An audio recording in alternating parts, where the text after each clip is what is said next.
Somos criaturas musicales de forma innata, desde lo más profundo de nuestra naturaleza. Stefan Kolsch.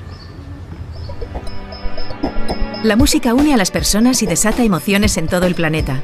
En este capítulo de Redes, el neurocientífico y profesor de psicología de la música, Stefan Kolsch, de la Freie Universität Berlin, le explicará a Punset qué dice la neurociencia sobre las emociones evocadas por la música. También analizaremos cómo el cine se aprovecha del poder de la música para dirigir a los espectadores, y el cantante Manolo García nos explicará la unión que experimentan los músicos con su público en los conciertos.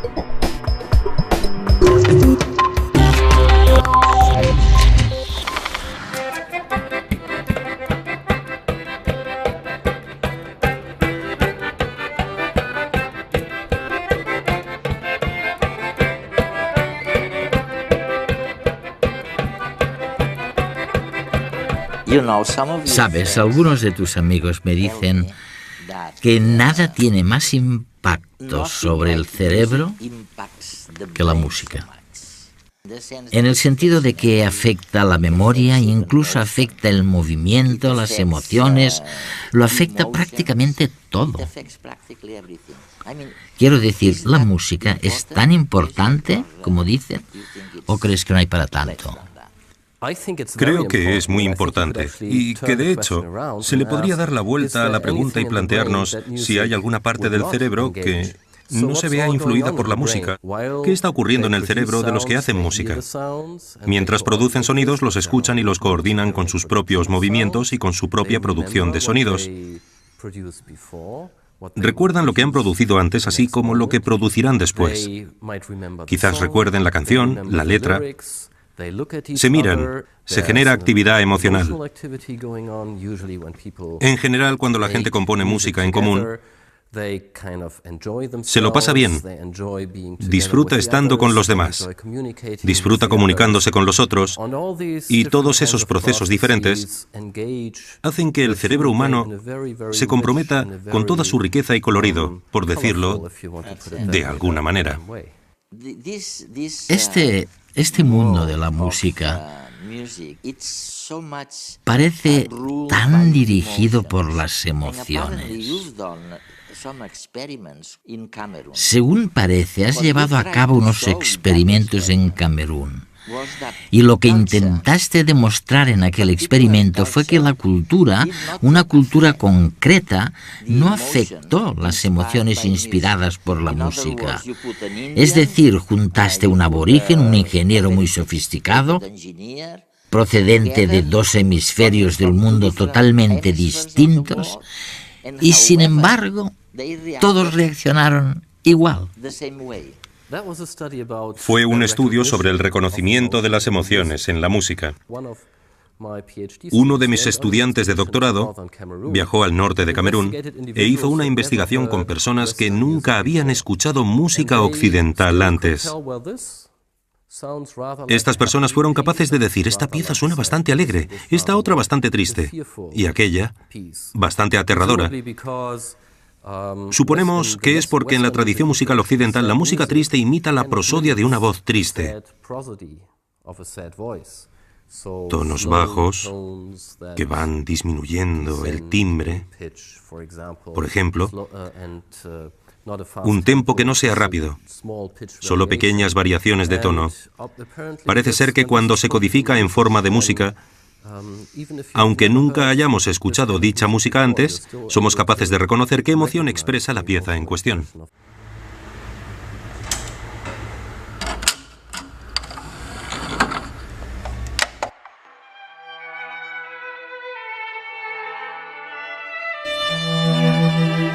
Hay canciones que consiguen ponernos tremendamente tristes. Suenan los primeros acordes, se nos hace un nudo en el estómago, nos asaltan los recuerdos. Y según el día que tengamos, puede que no nos sintamos con fuerzas para sumirnos en la tristeza más profunda. Otras canciones, en cambio, nos contagian alegría, buen humor. Que escuchemos una canción y la entendamos es algo extraordinario. Pensemos lo siguiente. La música es una sucesión de señales acústicas que nuestros oídos recogen y envían al cerebro. Allí se decodifican y se les da significado. Todo eso pasa en fracciones de segundo. Para ello, el cerebro tiene que involucrar a las emociones, unas de las encargadas más importantes de convertir el sonido en algo comprensible.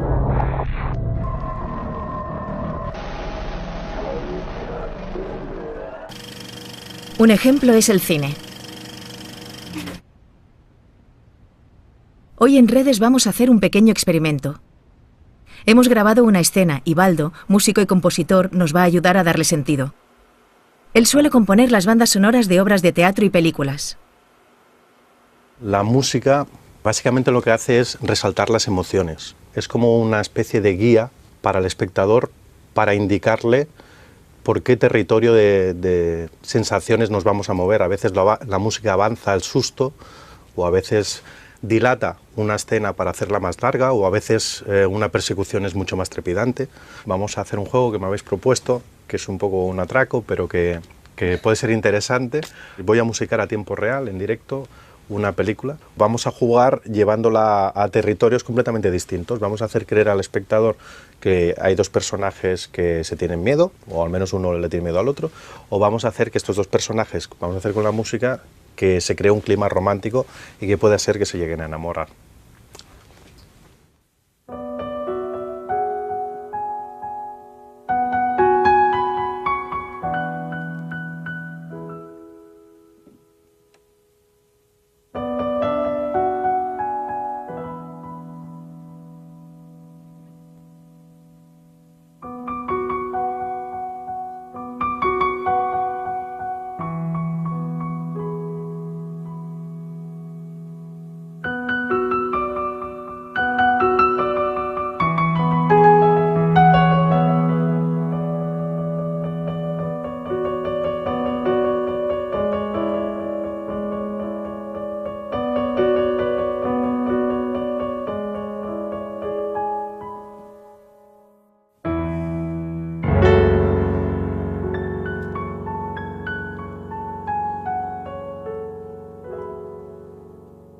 Al final nos enamoraron. Vamos a coger la misma escena y a darle otro matiz completamente distinto. En este caso vamos a crear una tensión entre los dos personajes y nos serviremos de notas disonantes, de sonidos que no nos suenan amables al oído.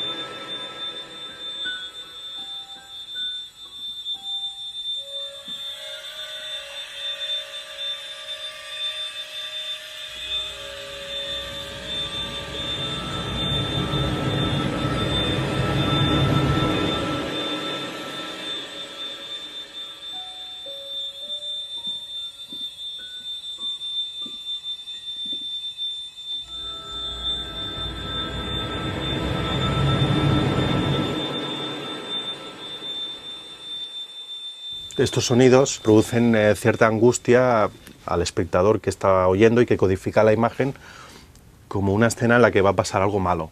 Sería una sensación parecida a cuando una persona entra en un bosque de noche que no conoce y que empieza a oír ruidos de todas partes y sonidos que le son extraños y que por eso mismo pueden dar miedo. El cerebro necesita patrones para entender el entorno y darle sentido. Son reglas que usamos para hacer predicciones y formarnos expectativas, ya sea cuando estamos en medio de un bosque o mientras vemos una película.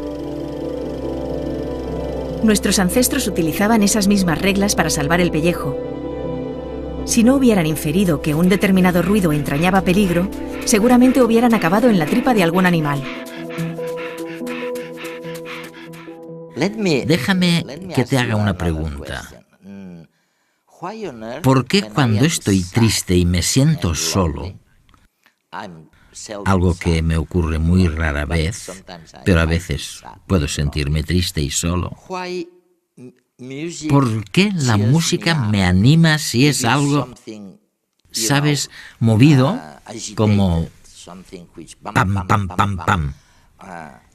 Y en cambio, cuando estoy muy excitado, ¿por qué pasa al revés? La otra música me calma. Quiero decir, ¿cómo puede ser que la música te anime o por el contrario te tranquilice? No me parece demasiado lógico.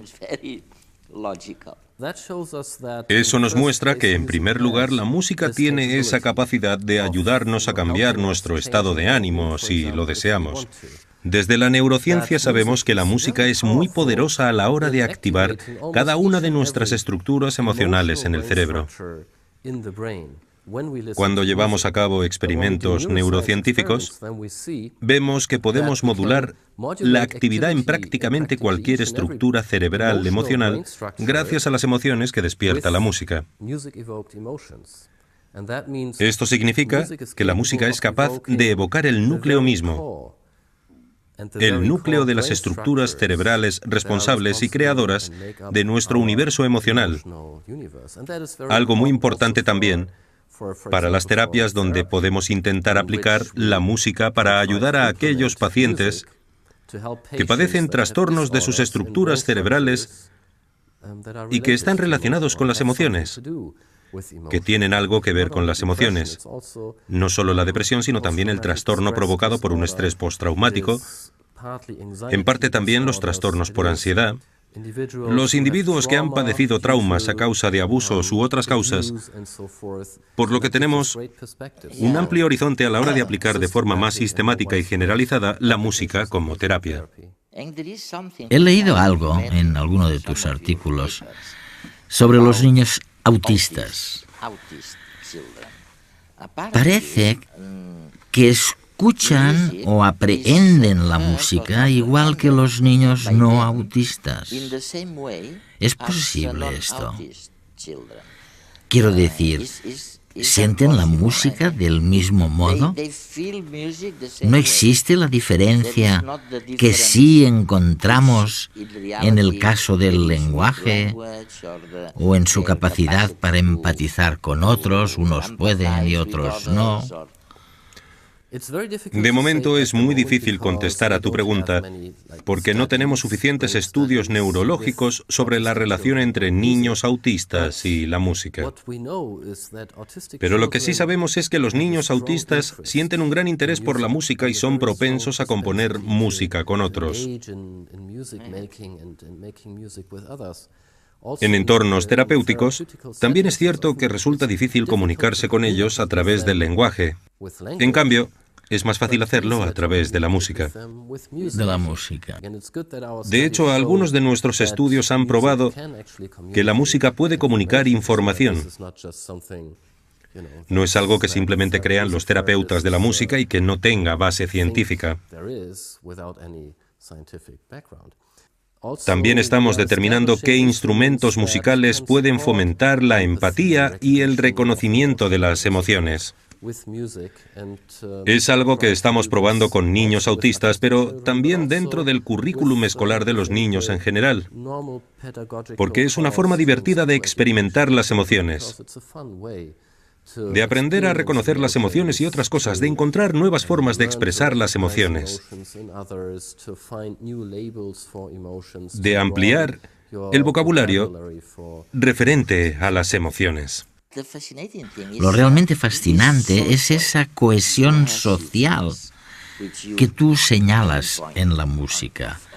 No es tanto una cuestión individual, como cree mucha gente, sino que el impacto es social y une a unas personas con otras. Es algo tremendamente social la música. ¿Es cierto? Sí, y no solo es cierto, sino que creo que es una de las cosas especiales que tiene la música. Uno de los grandes poderes de la música. La música despierta en nosotros todas esas funciones sociales cuando la hacemos juntos. Como humanos, somos una especie social y no podríamos haber sobrevivido a lo largo de la evolución sin cooperar ni comunicarnos si no hubiésemos manifestado un comportamiento social con otros individuos. Mientras hacemos música, volvemos a vivir todas esas experiencias y ponemos en marcha todas esas funciones sociales. Es decir, averiguamos qué quiere el otro, o qué intenta, o qué desea, o qué cree, sin que nos lo diga explícitamente. Hay experiencias emocionales en las que después de hacer música juntos, todos nos sentimos felices, mientras antes, en cambio, quizás estábamos enfadados. Y el resultado de todo ello es esa especie de cohesión social. Nos gustamos más que antes, estamos más unidos que antes, confiamos más los unos en los otros, pensamos que el otro nos ayudará cuando nos sintamos solos o tengamos un problema. ¿Podríamos decir que si habláramos menos y escucháramos más música, habría más altruismo en la sociedad? Creo que deberíamos hacer ambas cosas. Si bien es cierto que existen algunas sociedades donde, si dos personas están enemistadas y acuden a los tribunales, no es un tribunal real porque no tienen la organización social que tenemos nosotros, se espera de ellos que canten. No pueden pelearse. Bueno, pueden exponer el motivo del enfrentamiento, pero tienen que cantar el motivo de la pelea. Así es, resulta increíble, ¿no? Porque la gente no puede mentir con la misma facilidad cuando canta y se enfrentan unos a otros de una manera mucho más cooperativa. De un modo que tiene mucho más sentido que cuando simplemente nos gritamos. Hay sociedades sin escritura, pero ninguna sin música. Las melodías nos unen, nos hacen compartir estados de ánimo, forjan lazos sociales y fomentan la cooperación. En algunas culturas incluso se usan como forma de rebajar tensiones y para solucionar diferencias entre personas. Se ha visto que al escuchar música se activan las áreas del cerebro que se encargan de la imitación y la empatía. Son las zonas donde están las neuronas espejo, que actúan reflejando las acciones e intenciones de los otros como si fueran propias. De esta forma podemos sentir el dolor de los otros, su alegría, su tristeza, imitar sus acciones. Quizás por eso la música es capaz de tocar nuestras emociones y crear lazos sociales, porque nos permite compartir sentimientos. A lo largo de la historia, los seres humanos nos hemos unido para bailar, cantar y celebrar rituales. De hecho, no hay celebraciones que valgan que no tengan música, y eso ha sido así desde las primeras tribus hasta los conciertos actuales de rock.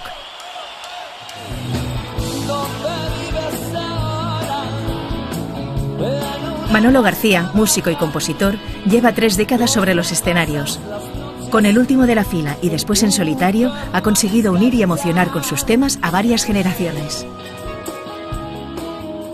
En lo que dura un concierto sobre el escenario, podría caer una bomba en el centro del escenario y, o sea, no eres consciente de nada, estás fluyendo. Éramos la música en el murmullo de la corriente. Con la música te abstraes. Bueno, pues todo el mundo en los conciertos yo lo noto, en ese compartir, en esa misa, en esa comunión público-artista o músico, que es un viaje de ida y vuelta, es un toma daca, es lo mismo, conseguimos una temporalidad, hay momentos de emoción, hay momentos de tener que parar, es decir, cantad vosotros porque durante 2 segundos no puedo cantar, o medio minuto. Que no hay nada más, que no hay nada más. El escenario lo que provoca es una euforia máxima, porque ves a la gente contenta y eso es una felicidad.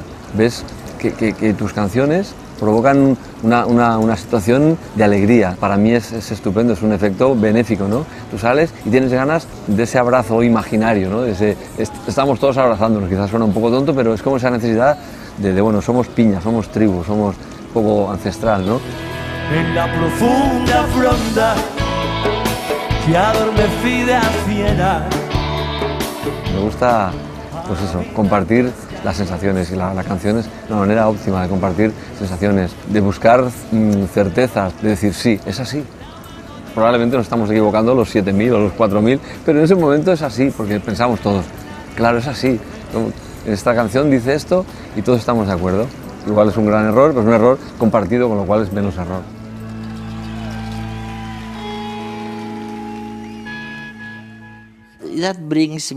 Esto me lleva a una pregunta muy importante, para la que imagino que aún no tienes una respuesta definitiva.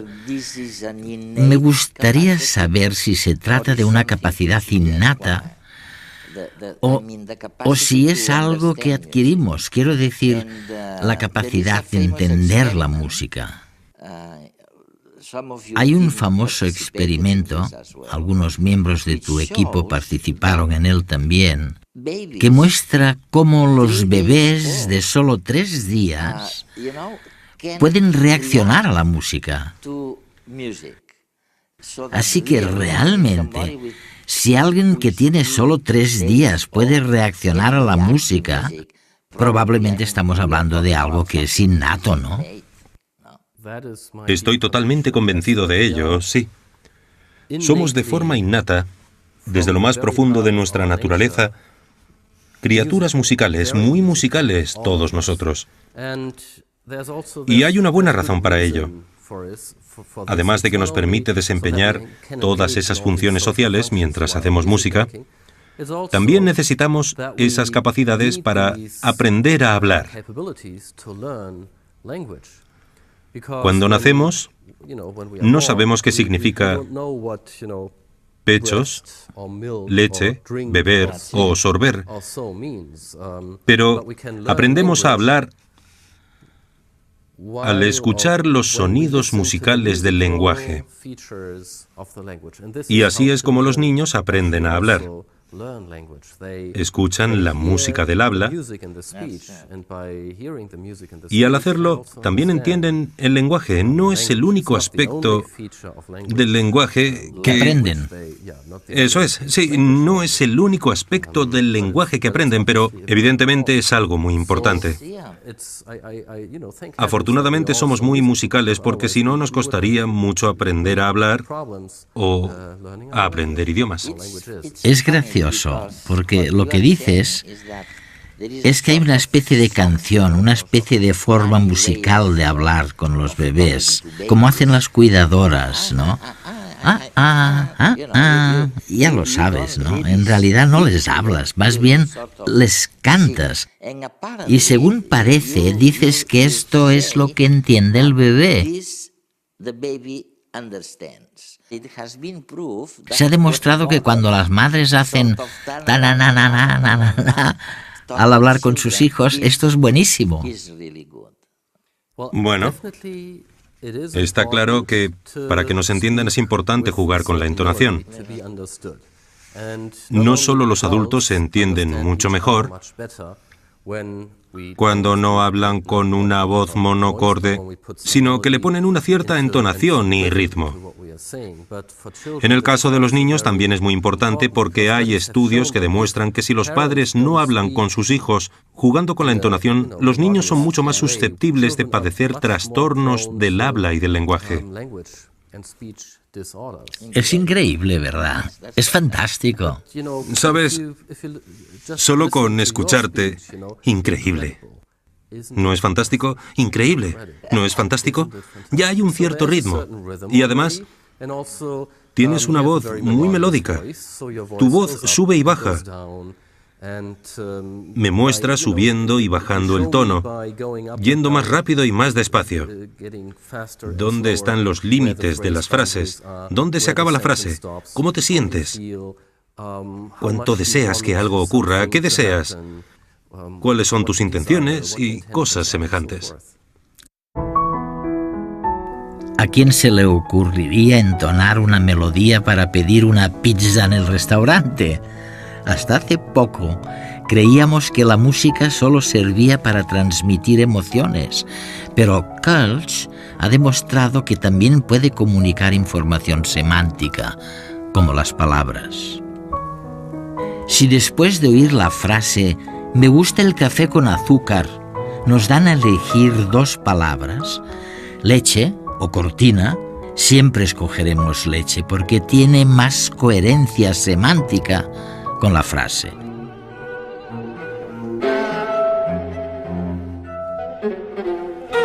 Esa coherencia desata una reacción en el cerebro que se puede medir y que sucede también al escuchar música.